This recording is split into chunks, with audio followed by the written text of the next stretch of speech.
Olá pessoal, bem-vindos a mais uma Brad Talks. Meu nome é Rodrigo Neves, sou presidente aqui da Brad Regional São Paulo, também CEO e fundador da Vitamina Web. E hoje meu convidado é o Silvio Soledar, presidente da PP Brasil e também CEO da Plano Gestão. Silvio, é um prazer te receber aqui. Prazer todo meu, Rodrigo. Que bom, finalmente estamos juntos aqui, né? Com todos os cuidados necessários, mas é um prazer estar aqui com você. Silvio, conta um pouquinho sobre você, sobre a Plano Gestão também e como foi essa sua nova função, né, de carreira aí, que é assumir a PP Brasil. Na verdade, Rodrigo, esse ano a Plano Gestão faz 9 anos, né? Em 2012 eu fiz uma transição de carreira que era deixar de ser executivo de uma empresa, de uma agência de propaganda, para ser executivo da minha própria empresa. Existe uma transição, você já passou por isso, é uma transição que exige coragem, exige determinação e um processo de construção. Eu costumo falar que a gente nunca está formado, né? A gente vai aprendendo e a gente está em constante evolução, constante formação. Então o processo de empreender no Brasil é um processo de formação. Então, eu estou há 9 anos empreendendo na Plano Gestão. A Plano Gestão é uma consultoria focada em economia criativa, de gestão de processos e finanças. E economia criativa, a gente fala de agências de publicidade, produtoras de audiovisual, empresas de PR, agências de eventos, agências de comunicação, sejam online ou offline. Então, todo esse universo, ecossistema, como a gente costuma falar, de comunicação, hoje é abarcada pelos trabalhos prestados pela Plano Gestão. E na PP Brasil, como eu já estou lá há muito tempo, estou lá desde 2009 como diretor, entrei como diretor cultural, depois assumi a diretoria financeira. Na última gestão do Enio Vergeiro, eu assumi a vice-presidência e agora em março, passado, assumi a presidência para os próximos 2 anos. O grande desafio de uma entidade como a PP Brasil, uma entidade de 84 anos, é você substituir os ex-presidentes que fizeram um trabalho sensacional e de relevância. Então o grande desafio é você manter a mesma toada e realmente fazer diferença. Eu acho que o desafio mais intenso ainda foi fazer isso num momento pandêmico, né? Exatamente. Onde você não tem as entregas presenciais, você não tem aquele tete-a-tete e tal. Então teve que dar uma boa... Eu também passei pela mesma coisa, né? A gente tem que usar realmente a criatividade, né? Para poder conseguir, né, fazer a entrega que a gente precisa fazer para o mercado, né? Exatamente. Você falou bem, a criatividade é a essência da nossa atividade. E ela tem que ser exercitada em qualquer ambiente da nossa indústria, né? Em qualquer ambiente, seja na área financeira, seja na área criativa, essencialmente, seja na de mídia, seja na produção, a criatividade é a essência da nossa atividade. Numa entidade que lida com o setor de comunicação, não poderia ser diferente. Claro que foi um desafio, né? Trabalhar, não foi para a PP especificamente, foi para todo o mundo inteiro, foi um desafio a gente trabalhar de maneira remota, trabalhar em casa, manter distanciamento. E a gente está aprendendo com isso. Na verdade, a gente acelerou um processo que já vinha acontecendo, né? E tivemos que nos adaptar, mas para a área de comunicação, para quem atua nessa área, você sabe muito bem disso, esses desafios eles são sempre muito bem-vindos. Eu concordo contigo também. E para quem não... o Silvio já se apresentou, mas eu tive o prazer de muitos anos atrás, o Silvio me ajudar numa época que a Vitamina estava numa transição, né? A gente não estava naquela negócio, sabia se a gente era agência, se a gente era uma produtora de tecnologia, né? Carga tributária, um monte de coisa acontecendo. A gente contratou a consultoria do Silvio, aí foi uma feliz época. A gente conseguiu se organizar bem em várias questões aí, Silvio. Muito obrigado, agradecendo aqui em público, pessoalmente, para você aqui. Eu sempre agradeço, né? Acho que sempre te indico, né? Sempre. Eu não me canso de agradecer, não, porque foi muito, muito, muito bom. Silvio, pegando um pouco esse gancho aí, eu queria fazer uma pergunta. Você que está lidando com muita agência, hoje em dia as pessoas te contratam e tal. O seu mercado é o mercado publicitário, digital e aí também algumas agências que ainda são offline, né? Então, eu tenho 2 perguntas. Primeiro, tem muita agência ainda que está focando muito apenas em coisa off? Ou todo mundo percebeu que tem que ter a pegada digital, ou migrar para isso, pelo menos tem esse departamento, né, com um pouco mais de profundidade na sua empresa? E complementando isso, né, eles têm a percepção de quão é importante uma boa gestão interna? Rodrigo, eu costumo falar que... É uma pergunta mesmo meio óbvia sobre gestão, mas assim, a gente vê muito donos de agências, tá? Só para complementar, publicitários, criativos, os caras para frente e tal, só que o cara fica muito super preocupado na entrega e acaba esquecendo um pouco de olhar internamente, né? Sim, natural. Acho que tem 2 questões que você falou. Primeiro que eu costumo falar que o on e o off não existe mais. Na verdade, quando você fala de comunicação, tudo é comunicação, né? Seja de uma maneira digital, seja de uma maneira offline, hoje elas estão se convergindo muito rapidamente e muito naturalmente. Quando você vê um comercial na televisão, por exemplo, em que é necessário usar o código QR Code, esse é digital ou é offline? Né? Tudo está na comunicação, né? A gente já fala, mas é uma comunicação digital usando o offline. Você vê o Google, por exemplo, fazendo comerciais dentro do Jornal Nacional, é digital ou é offline? Então, assim, eu acho que essa conversa do digital, do on e do off, ela foi necessária para que a gente entendesse as especificações de cada atividade, né? Tem agência que trabalha com performance, agência que trabalha com produção, agência que trabalha com BI, isso foi importante. Mas hoje a entrega, ela é convergente. Porque o importante é você estabelecer um ponto de contato com os seus clientes, seja de qual maneira for, seja através do digital, seja através do offline. O resultado tem que aparecer de alguma maneira. A estratégia que vai definir qual é o mecanismo que você vai utilizar. Então, o on-off para mim hoje é muito diferente. Na área financeira, isso nunca existiu de fato, porque a gente lida com empresas, né? E é natural, na nossa atividade, não é, eu falo nossa atividade porque é a minha experiência, mas nas atividades em que o empreendedor ele nasce de uma área técnica, é natural ele abandonar a área de gestão, porque primeiro que ele não tem essa habilidade e segundo que não é o dia a dia. A gestão ela é necessária que você conheça além da tua atividade técnica, né? Há um livro do Michael Gerber chamado O Mito do Empreendedor que ele estabelece exatamente 3 papéis para quem quer empreender. O papel do técnico, que é normalmente aquele que te estimula a ser empreendedor. O papel do empreendedor, que é aquele olhar visionário, olhar estratégico, e o papel do gestor. Em algum momento, esses papéis eles irão ser executados ao mesmo tempo.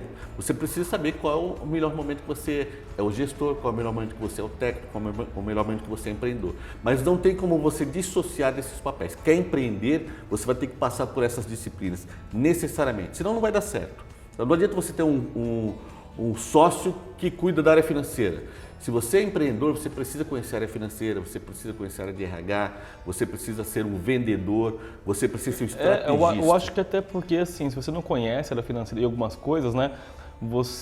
Quando você for pensar num novo produto, pensar numa nova solução, pensar, sei lá, em coisas que vão trazer mais benefício para sua empresa, você acaba não entendendo, putz, esse negócio aqui é legal pra caramba, mas não dá dinheiro. Sabe, você tem que ter um pouco desse viés, né? Tipo assim, putz, isso aqui tudo bem, mas o custo de investimento é muito alto, tem essa carga de imposto, nós temos essas leis aqui que elas vão incidir em cima disso, então você tem que ter esse entendimento, porque às vezes você coloca energia, o empreendedor é muito assim, tem muita energia, né? Você coloca muita energia em alguma coisa que no final não vai dar nenhum resultado, né? Então acho que conhecendo essa bagagem que você falou aí, faz com que você erre menos, né? Exatamente, a gente busca a perfeição, mas a gente não consegue atingir essa perfeição. Então é necessário a gente aprender essas disciplinas porque ela faz parte do papel de quem quer empreender, né? É muito comum, por exemplo, a gente ter profissionais que atuam numa área técnica dentro de uma grande corporação, de uma agência de propaganda, de uma empresa, um veículo de comunicação, enfim, uma empresa de comunicação de grande porte. Eles saem de um departamento e resolvem montar a sua própria agência. Por mais que ele seja um excelente técnico, se ele não for um excelente empresário, a tendência é o negócio dele não dar certo. Porque é importante que você conheça o ecossistema de gestão, porque ele não passa só pela área financeira, ele passa pela gestão de equipes, ele passa pela relação com o teu cliente, ele passa pelo teu conhecimento técnico que precisa ser transferido para outras pessoas, porque se você não vai conseguir fazer sozinho. Ele passa por um conhecimento de vendas, de você ter bastante coragem para fazer com que os teus projetos saiam do papel e eles só dependem de você. Então empreender é muito além da área financeira. Eu costumo falar, minha empresa é focada de processos de gestão e às vezes o pessoal me convoca ou me convida para discutir sobre questões financeiras. E o menor dos problemas é na área financeira. Porque a financeira é uma área que é o fim e não é a causa. A causa dos problemas financeiros muitas vezes está na gestão de processos, na gestão de equipe, na gestão de relacionamento com os teus clientes. Você consegue, às vezes, otimizar o financeiro, quando você vai pensando no financeiro, quando você começa a olhar assim, putz, eu tinha uma lei de incentivo que eu podia estar utilizando, tem uma lei tributária que eu podia fazer uso e não estou fazendo, estou emitindo nota errada, podia pagar menos impostos. Tem algumas coisas que você consegue resolver no financeiro, mas são coisas assim, tipo, vamos falar assim, muito pontuais, muito né? pontuais. Mas no médio e longo prazo, se você não resolver as suas entregas de projetos, entregas de demanda, gestão de equipe, né, produtividade e outras coisas, né, você vai continuar tendo problema, né? Exatamente. E essas questões muito pontuais, como você citou, você pode resolver com auxílio de técnicos, né? Você tem uma questão tributária, você convida consultores da área tributária para te auxiliar no processo de decisão. Você tem algum problema contábil, você traz um profissional da contabilidade para te ajudar no processo de decisão. Então, essas questões pontuais, você convoca técnicos para que possam te auxiliar no processo de decisão. O processo de decisão sempre vai ser teu. Jeff Bezos falava, ele quando era presidente da Amazon, ele fazia as reuniões com os seus acionistas e ele colocava nas cartas que ele mandava para os seus acionistas, dizendo que as decisões que ele tomou foi com base em 60% das informações que ele tinha. Porque ele nunca ia conseguir tomar a decisão em cima das melhores informações ou da quantidade de informações que ele necessitava. Então ele transferia para o conselho a responsabilidade. Eu tomei decisão em cima de 60% das informações que eu tinha. Agora, se vocês quiserem tomar decisão em cima de 100% das informações, com precisão, vocês vão ter que aguardar o melhor momento. Então, assim, às vezes você ser empreendedor, você tem que tomar decisão em cima das informações que você tem e nem sempre essas informações elas têm uma certa consistência. Então isso acaba afastando as pessoas da área financeira porque elas querem exatidão na área financeira. E eu costumo falar que a área financeira não é uma ciência exata, é uma ciência humana. Faz todo sentido, né?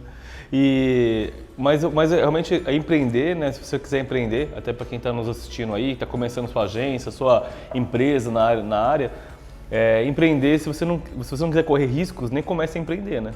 Porque exatamente. A partir do momento que você tem um CNPJ nas suas costas aí, você está sofrendo risco todo dia, né?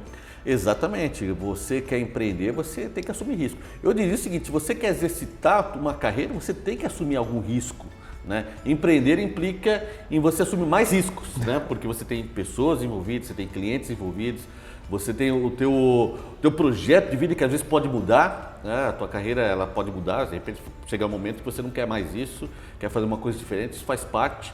Então, assim, tudo há um risco. Uma coisa que você falou que eu gostei bastante foi desses 3 perfis que tem, né? O técnico, o gestor e o empreendedor. Quando eu comecei, eu acho que eu comecei bem nesse perfil técnico, né? Eu sabia muito fazer algumas coisas e quis empreender. Aí fui para o segundo perfil, o empreendedor. Comecei a buscar informações sobre como empreender direito e tudo mais. Na verdade, eu comecei a buscar informações depois que eu comecei a empreender. Né? Normalmente é assim, você sai empreendendo, abre o CNPJ e vai, né? Aí eu percebi algumas dificuldades, que eu não tinha conhecimento de algumas coisas, os clientes começaram a perguntar coisa que eu não sabia, e daí você vai procurar informação. Foi daí que eu me apoiei em uma associação, que nem a Brad, né? E como existe a APP e existem outras associações aí que apoiam quem quer entender mais o seu mercado, né?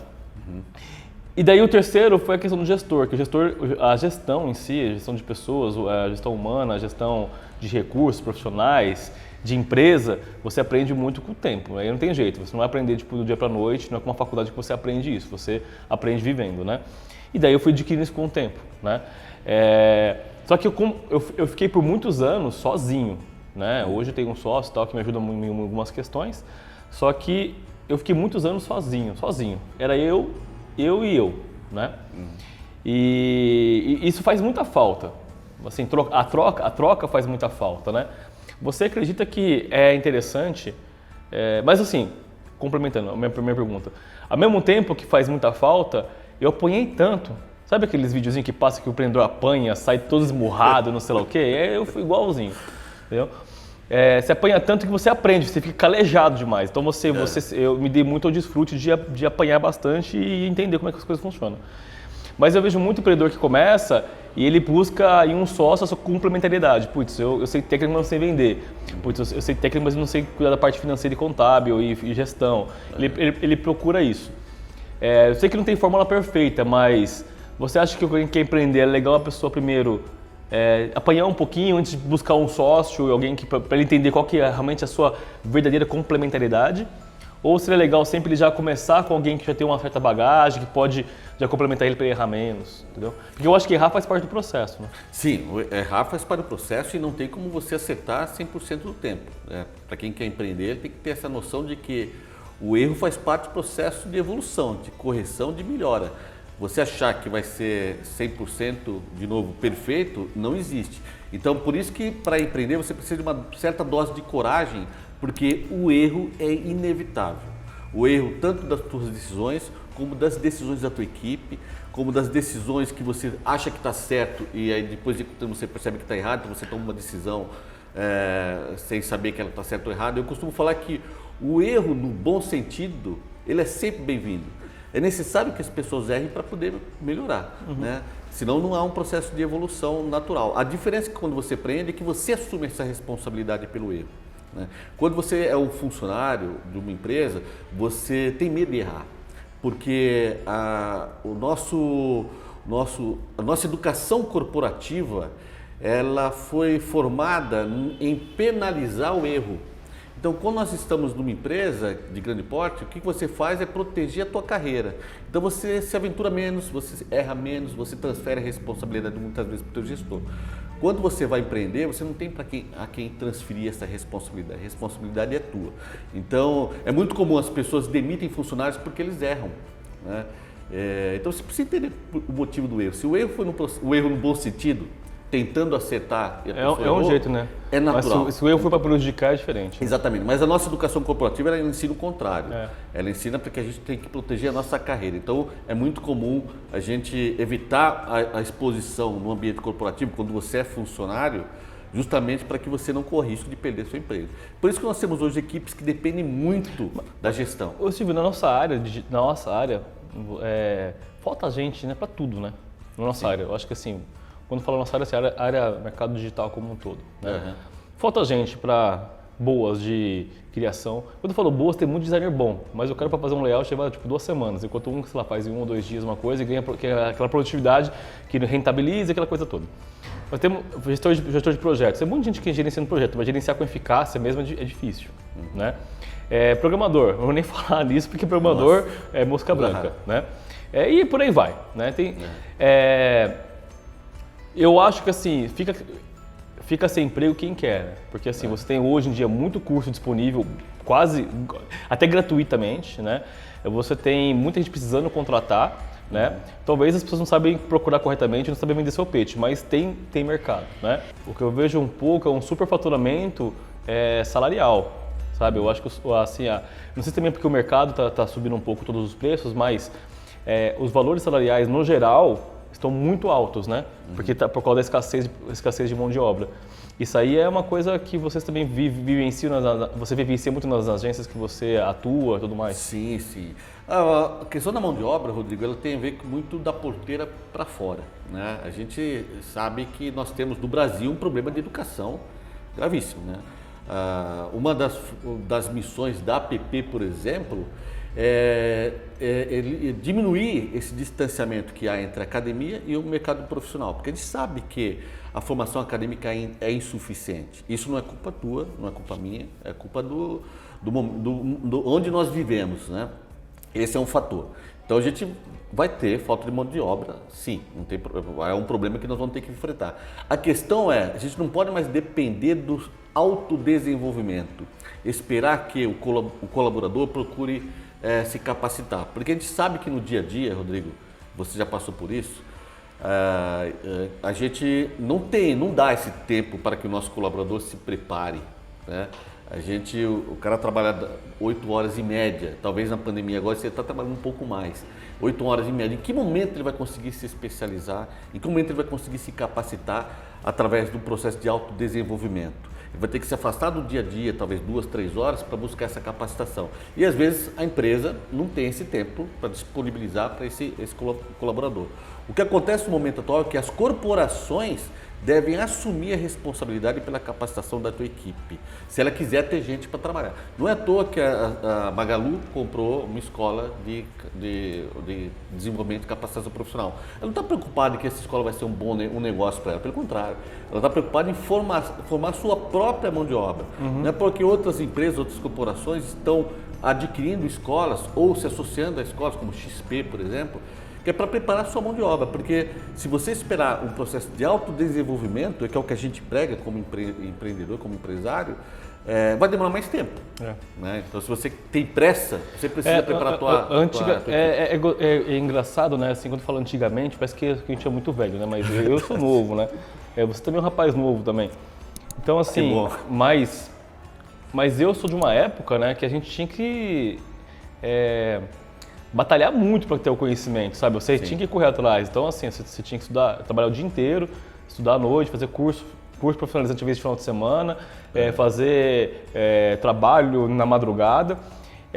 E hoje eu vejo que esse esforço do profissional, não sei porque o mercado está muito disponível, estou contratando pessoas sem formação acadêmica.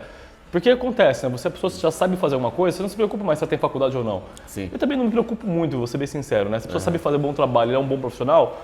Só que assim, eu acho que o que eu acho que falta um pouco é esse entendimento, tipo assim, no pain, no gain, sabe? Sem esforço não há ganhos, né? Que as coisas estão vindo muito fácil. Eu não vejo mais isso. Não sei se você também tem a mesma visão que eu. Eu não vejo mais um profissional saindo daquela bolha de trabalhar o dia inteiro, depois ir para a faculdade e aí, putz, você precisa de um curso complementar. Ele investir, e algumas vezes quando eu fui, era empregado também, eu não era só empreendedor, era empregado, eu pedi ajuda da empresa, cara, eu quero fazer um curso, você não pode me ajudar com metade, eu pagar inteiro, que eu não posso, mas era um curso que ajuda a empresa. Eu não vejo essa busca. Eu não vejo essa busca por autoconhecimento que você me fala tanto, sabe? Sim. Você acha que diminuiu muito isso? A pessoa está vivendo só o dia a dia. Não, a diferença, Rodrigo, é que hoje as pessoas têm mais acesso à informação e ao conhecimento. Então, não necessariamente que aquela pessoa deixou de estudar. Ela pode estar estudando alguma coisa que não diz respeito à atividade que ela exerce na tua empresa. Isso é natural. O cara pode estar fazendo um curso de mindfulness, pode estar fazendo um curso de gastronomia e não necessariamente um curso de programação, e que você precisa de um programador. Então, o que acontece é que nós, quando olhamos para os nossos clientes, para os nossos negócios, nós estamos falando do processo de individualização do consumidor, né? O que é o BI? É você tratar o consumidor como indivíduo e não mais como cluster, né? E por que nós não fazemos isso internamente da porteira para dentro, nas nossas empresas? Nós temos colaboradores que cada um, apesar da sua especialização acadêmica, ele tem uma necessidade de aprendizado e que não necessariamente tem a ver com aquilo que você precisa, mas que ele pode ser útil também naquele aprendizado. Então você, como gestor, também vai ter que entender, tratar a tua equipe de uma maneira individualizada. E a gente começou a fazer isso recentemente, cara. Eu só percebi isso por conta do home office depois de algum tempo, vou ser bem sincero. Assim, a gente nunca, uma empresa não tem números funcionários, né, mas a gente já tem uma quantidade razoável e a gente nunca teve um departamento de RH, uma pessoa preocupada com RH. E depois de um ano, né, de home office, aquela coisa toda, a gente começou a perceber que, cara, a gente tem que começar a cuidar melhor dos nossos profissionais, né, mesmo remotamente, e começar a fazer um plano de coaching profissional para eles. A gente até fez uma reunião recente sobre isso.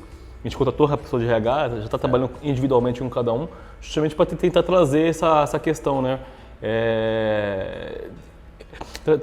Tentar fazer com que o funcionário faça mais parte, entenda e assim, vou falar, muita insight que às vezes as pessoas não falam no dia a dia, essas reuniões que tem com o RH, eles dão, cara, por que vocês não fazem tal coisa? Pô, a empresa lá faz e tal, mas no dia a dia não fala, né? Esses insightzinhos são bem bacanas, eu acho que recomendo você como agente digital, se você não puder contratar alguém dedicado para RH da sua empresa, procurar uma consultoria especializada em RH para poder tentar fazer algum trabalho que tem bons ganhos sobre isso. Sem dúvida. E uma coisa que é importante, Rodrigo, esse processo de aprendizado que a gente chama de retroalimentação. Não basta o conhecimento teórico, é necessário o conhecimento prático. Para que ele haja essa soma de experiências, né? Aquilo que você aprendeu no ambiente acadêmico, no ambiente de teste e aquilo que você está executando no ambiente prático, no dia a dia. Para isso, você como empreendedor, você precisa ter uma equipe que tenha a liberdade e autonomia de cometer erros. E aí é que há um grande entrave na gestão, que a gente tem medo de transferir essa responsabilidade para as nossas equipes. Está acontecendo muito agora, na pandemia, que as pessoas estão trabalhando em casa, então talvez você não tenha percebido, mas em algumas empresas tem gente que está está atuando menos do que atuava antes. Aí você, pô, mas você está trabalhando, por que está trabalhando no ritmo? Porque ele dependia de alguns inputs, né? Antes ele dependia de uma supervisão, dependia de uma coordenação, e agora à distância fica mais difícil isso. E tem outras pessoas que estão se despontando porque você entrega um trabalho e no final do dia ele cumpre aquilo que ele tinha se comprometido e você não precisou... Mas também não tem mais aquelas paralisações também, né? Não precisou fazer supervisão, não precisou... Às vezes acontece do funcionário ter feito algo completamente diferente daquilo que você imaginava. Pode ter sido do lado ruim, pô, não é isso que eu queria, pode ter sido do lado bom, pô, te surpreendeu. Mas a gente precisa testar a nossa equipe e dar liberdade para que elas cometam erro. E aí sim vem um processo de aprendizagem. Então o processo teórico é necessário, ele precisa buscar esse autodesenvolvimento, ele precisa ter vontade de se desenvolver. Não adianta você também pagar curso, você investir na tua equipe, se a tua equipe não tiver vontade de aprender. Exatamente. E às vezes a vontade não é porque o cara não tem essa disponibilidade, às vezes é porque ele não quer aprender aquilo.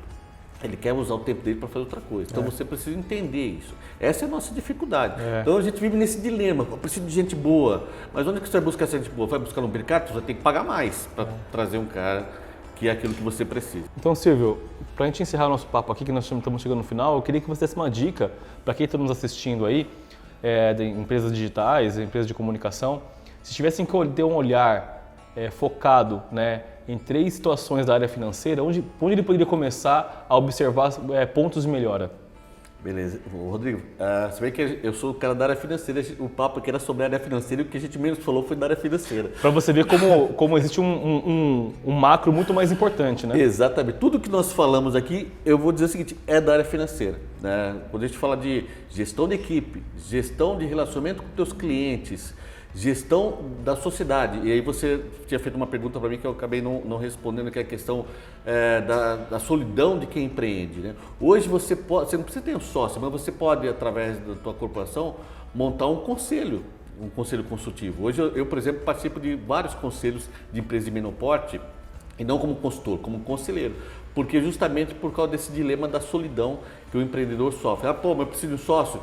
Você talvez precise de um sócio. E às vezes não, o que você precisa é compartilhar, discutir, mitigar erros e colher um pouco das experiências que há à tua volta para que você possa tomar decisão. Então há mecanismos hoje de pequenas empresas, que é como as grandes fazem, que é ter um conselho construtivo para que você possa debater, expor suas ideias, para que você possa ter o contraditório, né, de pessoas que falem o contrário. Eu tenho um cliente que ele fala que ele adora as reuniões comigo porque ele fala que eu sempre contesto aquilo que ele diz, e ele diz que esse processo de contestação, de contradição do que ele está expondo é um processo de aprendizado e de evolução dele. Então às vezes ele segue as minhas sugestões e às vezes ele não segue. Né? Então, quer dizer, nem sempre eu estou correto, porque na verdade é o dia a dia que vai dizer se aquilo é correto ou não. O que a gente precisa é dar coragem e disposição para que você enfrente esses desafios. Então, o processo de você ter um grupo de conselheiros que possa te ajudar na administração é para que a gente dê coragem ou transfira coragem para que você assuma os seus desafios e assuma os seus erros e os seus acertos, obviamente. Então, se eu fosse dar dica para que você olhe para a tua gestão, eu falaria o seguinte: primeiro olha para a tua equipe, olha para os seus projetos, olha para os teus clientes. A área financeira ela funciona naturalmente se essas esferas estiverem funcionando corretamente.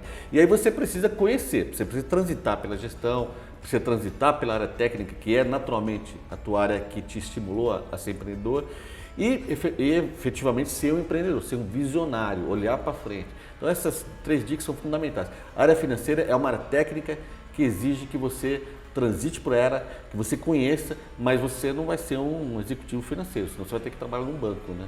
Mas se a gente trabalhar na área de comunicação, você tem que ser um bom técnico mesmo. Mas se for empreender, precisa olhar para todos esses outros cenários.